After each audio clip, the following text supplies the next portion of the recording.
Estamos no ano 5.785 desde a criação do homem no jardim do Gan Eden, no jardim do Éden, onde Ada e Rava foram criados. Nós temos aqui no nosso canal estudos semanais, leitura das porções diárias de Torá, que são feitos exclusivamente para você com muito carinho, dedicação e muito amor. Que o Eterno te abençoe. Muito obrigada pela tua companhia. Já estamos aqui no segundo dia e lendo aqui a segunda porção desta semana, para achar maravilhosa. Então, se você está aqui pela primeira vez, eu te faço um convite, fica comigo até o finalzinho e se gostou, vá lá, curta, comenta, compartilhe e se inscreva no canal, seja mais uma aí, a luz brilhando em meias trevas, porque Torá é luz, estamos aqui em Torá. Torá é luz e quando a divulgamos estamos espalhando luz, trazendo brilho, claridade, instrução ao povo que tanto perece, que tanto tem sofrido, né, por tantas coisas que têm acontecido e muitas vezes está acontecendo coisas ruins conosco e a gente nem sabe por quê, né? Mas quando estudamos Torá, a gente começa a ter aí despertar, nossa mente começa a se abrir,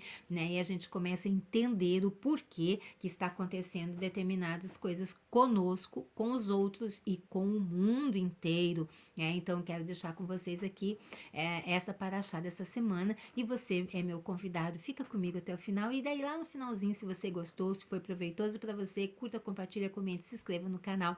Você que já é inscrito, ó, meu beijo, meu carinho, meu abraço, que o Eterno te abençoe, muitas brahotes aí para tua vida, uma semana de muita emuná, muita kavaná, e, enfim, muitas bênçãos do Eterno derramadas sobre a tua vida. 30ª, eu, Nara Chaves, aqui no Torá e Prosa, na 38ª Paraxá Coré. Essa paraxá é de Coré, né? Ela está escrita aí no livro de Bamidbar, Números, capítulo 16, até o capítulo 18, versículo 32, que diz assim: E Coré, filho de Zar, filho de Coate, filho de Levi, tomou consigo a Datã e Abirão, filhos de Eliabe, e On, filho de Pelete, filhos de Ruben. O que será que Coré aprontou? E o que será por ele ter feito seus erros? O que será que ele colheu? O que será que eu, Nara Chaves, aprontei? E o que será que eu colhi? O que será que você fez aí de não muito certo? E o que você colheu? Né? Então é muito importante que a gente preste atenção nisso. Cora ressente-se por não ter um alto cargo. O que levou Cora a pecar? Qual era a intenção do coração de Cora a trazer tamanho pecado sobre ele? Porque ele se achou, né? Ele se ressentiu que ele não tinha um cargo tão alto assim. Né? Então que ele, por que só Moshe, por que só Arão tinha aqueles cargos maiores, por que só eles eram líderes, por que ele também não podia ser, por que os outros também não podiam ser, né? Então essa foi ainda a indagação de Cora. Cora pensou: meu destino indica que nasci para a grandeza. Por que razão meu avô deu o nome de Ishar, óleo, a meu pai? Meu avô deve ter previsto que, exatamente como o óleo sempre flutua na superfície, assim meu pai produz filhos superiores, merecedores de serem untados com o sagrado óleo da unção para as posições de querumá, sacerdócio ou realeza.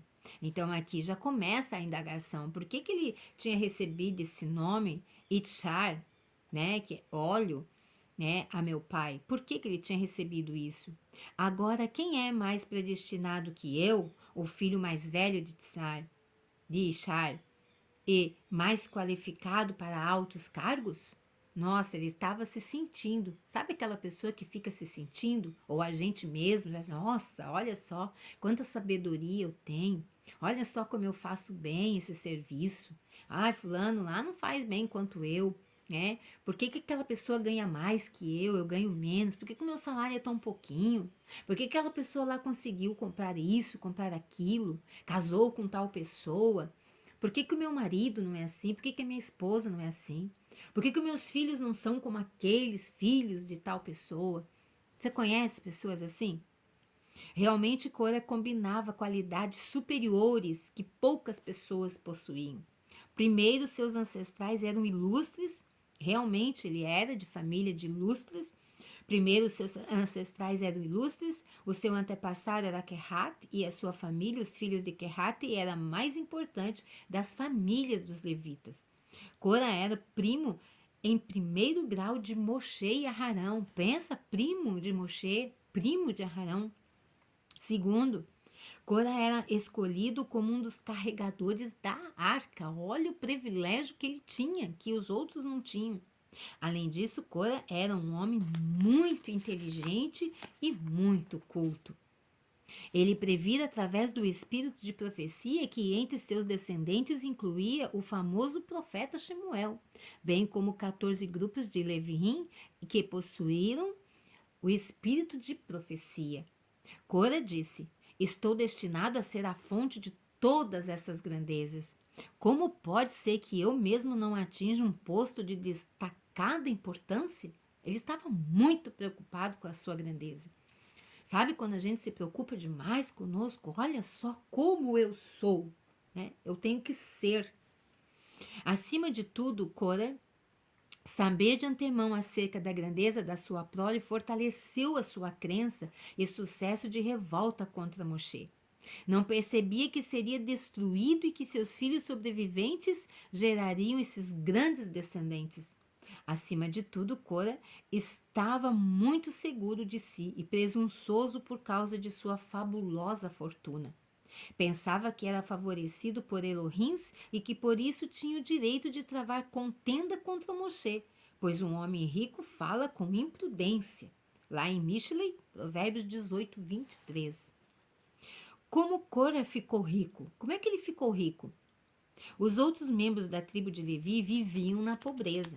Não levaram ouro nem prata do Egito consigo. Moshe ordenou que todo judeu pegasse dinheiro e objetos preciosos dos egípcios, referindo-se apenas às tribos que executaram trabalho escravo, não era para todos, só para as tribos que tinham trabalho escravo. Uma vez que os levitas, não trabalharam para os egípcios, mas eram livres a estudarem Torá. Não receberam dinheiro como recompensa no êxodo. No Mar Vermelho, os levitas, recusaram-se pegar o espólio dos egípcios, pois não atribuíam valor algum às posses terrenas. Estavam completamente imersos no estudo de Torá, tão imersos no estudo de Torá, que eles não tinham nem tempo de pensar nas coisas materiais. Através dos anos no deserto, os leviim viviam sem meios de sustento e dedicando-se puramente às preocupações espirituais do povo. Apenas Cora era ávido por dinheiro. No Egito, fora tesoureiro do faraó, esperava que os judeus permanecessem no Egito após a redenção e ele tornar-se-ia então o proprietário do tesouro real. O Eterno, que dirige a vida da pessoa na senda que essa quer trilhar, satisfez o desejo de Cora por dinheiro, deixando-o descobrir uma parte do tesouro que Yosef ocultara nos cofres reais. Essa descoberta transformou Cora em uma das pessoas mais ricas que já viveram. Quando os judeus saíram do Egito, Cora guardou todo o seu ouro e prata em incontáveis cofres e trancou-os. Possuía tantas chaves que necessitava de 300 mulas para carregá-las. Estas chaves eram de couro. Se fosse de metal, nem 300 mulas poderiam carregá-las pelo peso. Contudo, uma vez que ele malversou a sua fortuna para rebelar-se contra a Torá, foi punido na mesma moeda. Não restou traço de sua fortuna e essa desapareceu da terra juntamente com ele. O que nós aprendemos aqui?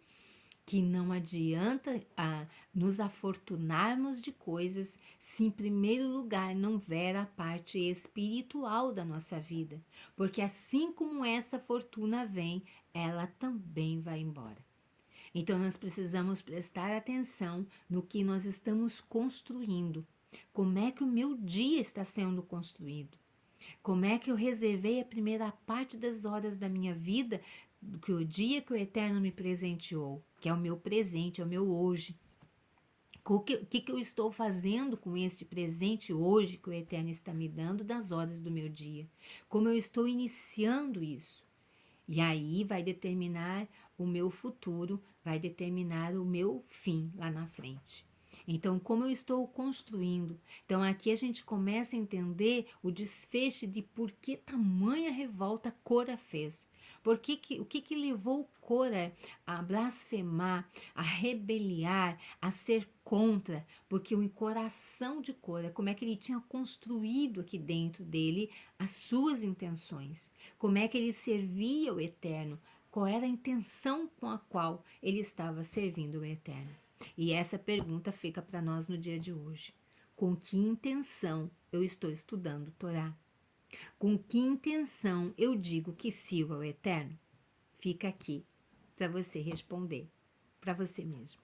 Que o Eterno te abençoe e Lehitraot, até a próxima. Amanhã nós continuamos aqui com o desfecho da história de Cora ainda. Não terminamos, mas continuaremos amanhã. Que o Eterno te abençoe, te dê um lindo dia aí e uma linda semana aí, recheada de bênçãos. Muito obrigada pela tua companhia e fica, né? Todos os dias estou aqui, então fica comigo todos os dias também. E aí espalha a boa notícia. A boa notícia é a Torá do Eterno e as grandes lições. Como que eu estou servindo ao Eterno? Qual é a intenção do meu coração? Fica aí a pergunta para nós refletirmos pro resto do nosso dia na presença do Eterno. Que o Eterno te abençoe. Lehi Traot. Até a próxima.